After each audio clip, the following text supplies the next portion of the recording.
On May 14, 1948, in Tel Aviv, David Ben-Gurion, the chairman of the Jewish Agency for the Land of Israel, who the next day became the first Prime Minister of Israel, spoke. "We hereby announce the establishment of a Jewish state in the land of Israel, which is the State of Israel." This was an historic moment, since for the first time in 2 millennia, a sovereign Jewish state was declared in the land of Israel. On the next day, 4 Arab armies invaded the land, with Egypt coming from the south, going through what later became the Gaza Strip toward Tel Aviv, Syria invading from the Golan Heights, initially trying to occupy the eastern parts of the Galilee, and Iraq and Jordan invaded from the east, aiming to link up with the Syrian forces and the Arab Liberation Army, which was an army of Arabs who volunteered to fight Israel in the Galilee and eventually conquer Haifa in the northwest of the country, from which Iraq exported oil to the rest of the world. However, despite the fact the Arab forces were initially more powerful, this invasion didn't go as planned. In fact, in the next couple of months, the Israeli forces got stronger and stronger, while the Arab forces couldn't catch up, and eventually, this war ended in a decisive and humiliating victory for Israel, which conquered new territory, and had the possibility to conquer all of the land, but didn't do it because it wanted to keep a Jewish majority without genociding Arabs. However, what if things went differently and Israel lost? What would have changed during the war? What would have happened to the Jewish communities in Israel and across the Middle East? How would things have changed for the Palestinians? In this alternative history world, we are going to explore that. Before we start the video, I would like to say that if you don't like the video, subscribe to my channel and share the video to your friends. You are an enemy of the human race, so take note.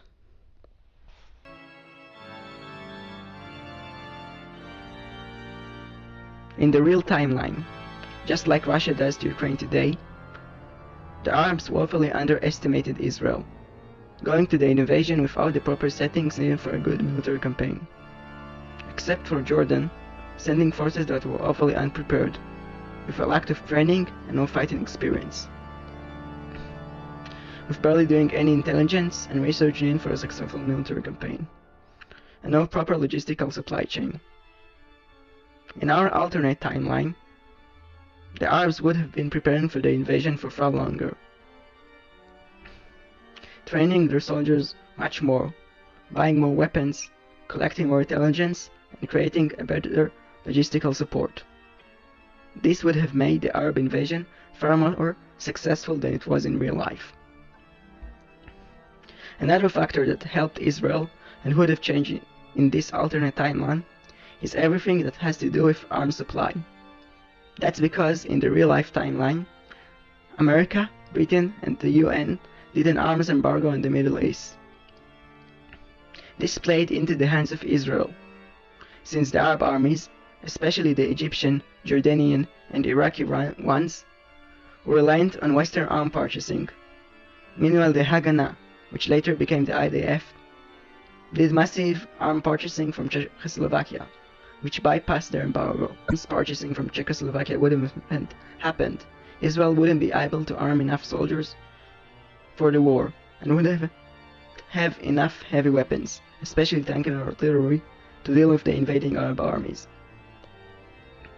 In this alternate timeline, there is no arms embargo, and Israel wouldn't make massive arms deal with Czechoslovakia. In real life, during the start of the war, the Arabs and the Jews roughly had the same number of infantry, 30,000. However, the Arabs had much more heavy weapons, like tank, warplanes, artillery, and navy. But on the contrary, the Jewish forces were more mobile and better motivated and had a home advantage. However, towards the end of the war, the Israeli forces had 100,000 and 17,000 soldiers, compared to the Arab forces, which had 63,000. Also, Due to the arms purchasing from Czechoslovakia, mixed with the embargo of Western weapons, Israel also overpowered the Arabs in terms of heavy weaponry. This meant that since around the summer of 1948, the Israeli forces completely rampaged the Arab ones. However, with the changes I engineered into history, the situation would have been very different than what was in real life. During the start of the war in May 1948, the Arabs would have much more forces fighting, let's say 60,000, which are better trained, backed by better intelligence, and had an even bigger technological superiority than they did in real life. Meanwhile, the Jewish/Israeli forces would stay in the same strength, or weakness, if you will. Also, due to the immense shortage of arms which plagued the Jewish paramilitary groups. In fact, Ben-Gurion himself said that at the start of the invasion, only 40% of Haganah soldiers were harmed. The Haganah wouldn't be able to catch up and arm enough manpower to come close to this, while the Arab forces stayed just as strong, if not sending more reinforcements. If such a scenario happens, this alone certainly would have meant that unless a direct divine intervention happens, it would only be a matter of time until Israel is conquered and destroyed.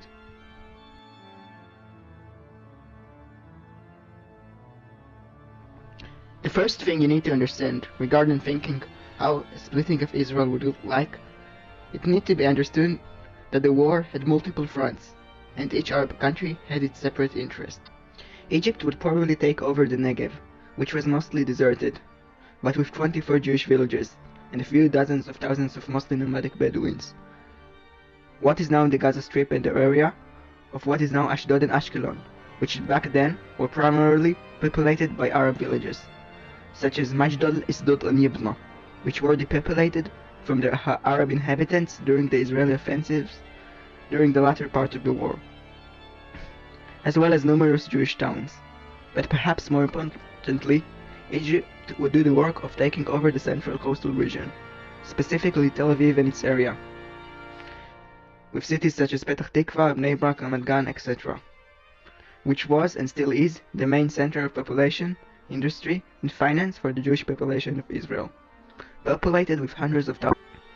My guess is that Egypt would conquer up until the north of the central region, linking with the Syrians and Iraqis, perhaps around the area of Pardes Chana or Hadera. Iraqi, Syrian, and Arab Liberation Army forces would probably do the work of conquering the north of the country, with Iraqi forces doing their offensives from the area of the north of the West Bank and the Wadi Ara area. Syrian forces coming from the Golan Heights towards eastern Galilee, and Arab Liberation Army forces primarily doing offenses based from the central Galilee. These three invading forces would link up in the Jezreel Valley, splitting the Jewish state in half. Eventually, they would go on to conquer the entirety of the Haifa region in the eastern Galilee, which were promised to the Jews in the UN partition plan of 1947, and Syria would occupy the area which were promised to the Palestinian state, specifically the central Galilee region, with cities and villages such as Nazareth, Kafur Qamma, and Shofar al-Muro, which were eventually conquered by Israel from the Arab Liberation Army in October 1948. Similar to how Jordan took over the West Bank and Egypt took over Gaza from the Palestinians. My guess is that after the end of the war, Iraq and Syria would come to an agreement on how to divide the lands within themselves. My guess is that an agreement would be that Syria would take over most of the land that was taken. However, Iraq would take over key points that would be related to the export of oil. For example, Haifa, which previously to Israeli independence was an important route from which Iraq exported oil to the rest of the world, would become an Iraqi colony, similar, for example, to how China today holds ports in multiple places, such as Sri Lanka, Djibouti, and Pakistan, as a part of its Belt and Road Initiative. An interesting question would be what would happen to the massive Jewish population of Jerusalem. My guess is that West Jerusalem, which was populated by 100,000 Jews, would capitulate to Jordan and become some sort of a Jewish canton, with a Jewish representation in the Jordanian parliament. The reason I think that is because in May 1948, King Abdullah, which was pressured by inner and outside forces to go to war against his will,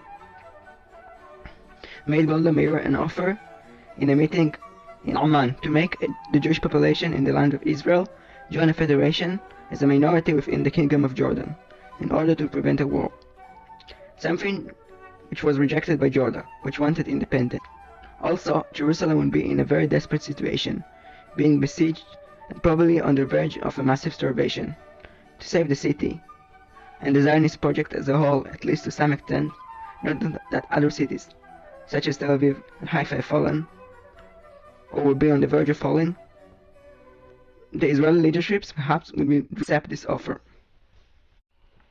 Even though Israel would be far weaker than the invading armies, the Jews would still be extremely motivated and hard fighting, with the insane bravery and standing of the kibbutzim being a pretext to what would happen in the rest of the country. For example, in Ganya Aleph, a kibbutz near the Sea of Galilee, 70 to 80 Jewish defenders held off over 2,000 invading Syrians. And in the Battle of Nirim, around 40 Jewish fighters held off 500 to 800 invading Egyptians. Since they would defend their homes, families, and nation from a very plausible ethnic cleansing scenario, this would mean that every inch of Israel would be needed to be hard fought for by the Arabs. This probably would have made the war last long with immense amount of casualties, both civilian and soldiers. Also, similar to other events in history of an invading army conquering a hostile population, like the Turkish conquest or reconquest of Eastern Anatolia during the Turkish War of Independence, the Japanese conquest and rape of Nanjing during the Second Sino-Japanese War, just to name a few, the Arab conquest of the Jewish populated area of the land of Israel would have been quote-unquote seasoned with an immense amount of massacres, mass rapes, mass looting, and ethnic cleansing campaigns towards the Jews. During the Israeli War of Independence, over 6,000 Jews were unfortunately killed, and around 70,000 became refugees.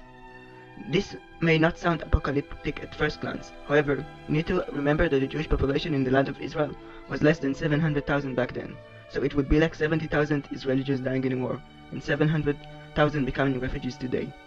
However, if Israel would have lost the war, there would be most likely much more casualties on the Jewish sides, perhaps dozens of thousands of casualties, and hundreds of thousands of refugees, with Jewish cities and population centers such as Haifa and Tel Aviv turning into borderline wastelands.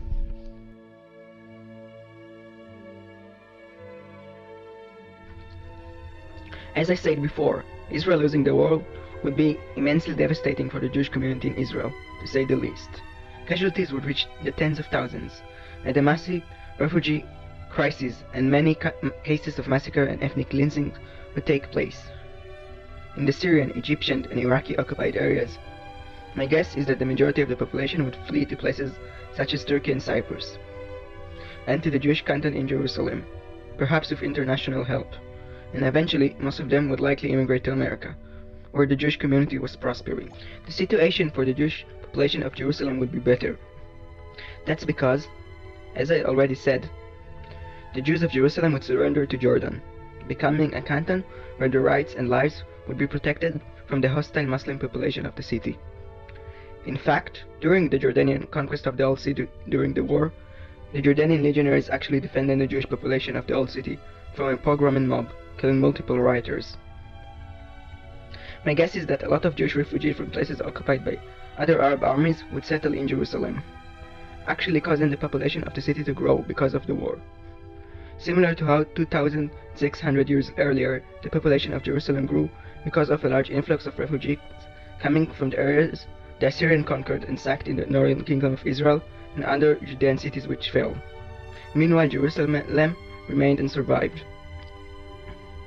In the long term, Jews will be a small minority in the Egyptian, Syrian, and Iraqi controlled areas, and the Jordanian Jewish canton of Jerusalem would most likely still have a considerable Jewish population. During this period, Mizrahi Jews, which are Jews that lived in the Arab and the Islamic world, also suffered an immense amount of hostility and violence. In 1941, in an event known as the Farhud, around 200 Jews were massacred in Baghdad, the capital of Iraq. In 1945, over 140 Jews were massacred in Tripoli, the capital of Libya. In 1947, 80 Jews were massacred in Aden, Yemen. In the town of Jeddah in Morocco, 39 Jews were massacred. In Algeria, Morocco and Tunisia, which were under French imperial rule, most Jews would immigrate to France. That's because Western imperialism in the Middle East, and French imperialism in particular, greatly improved the situation of the Jews, which got a lot of North African Jews to become very Francophile. And many North African Jews worked in the French bureaucracy, and even fought for France during the world wars. In Egypt, Libya, and Iraq, and Yemen, Jews would immigrate to a variety of places, like Britain, Italy, France, the US, and perhaps also to Iran and Turkey, which were secular states at the time, where Jews were generally fine. Though a large portion of the Jewish population would immigrate, it needs to be said that the mass exodus of Jews from Arab countries wasn't just a result of anti-Semitism, but also a result of a strong sense of Zionism the Mizrahi communities had. For example, during the 1948 war, the Egyptian Jewish community donated millions of pounds to Israel, and the massive operations by the Israeli government, like Operation Magic Carpet in Yemen and Operation Nazai Nehemiah in Iraq. This factor wouldn't exist in this alternative history timeline. This would mean that much bigger Jewish communities would remain in the Arab world than currently existing. As I wrote before, the Holy Land would be partitioned by 4 powers, so the fate of the Palestinians, both in the short and long term, wouldn't be unified. However, I do think that there would be some general motives. For example, the Palestinian nationalist identity is heavily, if not entirely, based on antagonism and generally whining about Israel, and it's hard to speak of the Palestinians as a nation before Israel's independence. In fact, at the start of the civil war in Palestine before the invasion of the Arab countries, there were nearly 10 times many Jewish fighters as Arab ones in the Holy Land, despite there overall being twice as many Arabs, the Palestinian ones being heavily locally based around villages and clans, unlike the Jewish forces. This would mean that tribalism would go on to play a much bigger role in Arab-Palestinian society than it would have in the real-life timeline, similar to a lot of Arab villages in Israel. Jordan ruled the West Bank and East Jerusalem, following its conquest of the area in real life too, so it's pretty easy to anticipate what would happen. Jordan, being ruled by the Hashemite king Abdullah, that had imperialist ambitions for a greater Syria, saw great importance in annexing the West Bank and the Arab majority parts of Jerusalem, and would strive to keep control of it and integrate the Arabs from the western bank of the Jordan River with the Arabs of the eastern bank of the Jordan River into a unified nation. Also, unlike the rest of the Arab world, Jordan actually gave Palestinians full citizenship and rights, and even allocated 50% of the parliament to the Palestinians. In this alternative timeline, I don't see any way in which this rule is challenged. That's because the 6-Day War wouldn't be happening, of course. And I don't see any way in which the Palestinians would have incentives and motivations to try achieving separation in an uprising. And Jordan would go on to control the areas which it annexed to this day pretty peacefully, with Jerusalem, except for a semi-independent Jewish canton, which I talked about earlier, becoming an integrated part of Jordan. In the real-life timeline, Egypt also conquered a part of the Holy Land, the Gaza Strip, so it also can be easily anticipated what will happen in the short term. In real life, after Gaza was conquered by Egypt, it wasn't formally incorporated into Egypt. Rather, the Palestinians lived under an Egyptian military occupation, with initially having some degree of an autonomy with the All Palestine Protectorate, which even had its own passports, though it was dissolved a few years later. By the 1960s, it was basically annexed into Egypt, until the conquest by Israel in the 6-Day War. My guess is that Egypt wouldn't have an interest in holding such a big area under occupation. This would mean that eventually this area would be granted full independence. This Palestinian state would almost certainly be a poor, corrupt, failed state. Politically, it would most likely be ruled by a military dictatorship, like Egypt, Syria, Libya, Algeria, Iraq, Yemen, and Sudan. But on the contrary, could be very tribal and incohesive, with a very weak national or collective identity, something which would make it somewhat ungovernable. there would be many other sources of potential problems. For example, without Israeli desalinations, which Palestinians enjoy in real life, getting water to sustain a population would be very difficult, something which is very problematic. Just ask Syria. Speaking of Syria, my guess is that it will go on to annex northern Palestine and incorporate the population into the country. This could actually have positive implications for Syria, since it would completely control over the Sea of Galilee, which would massively help Syria in supplying water to its needy population.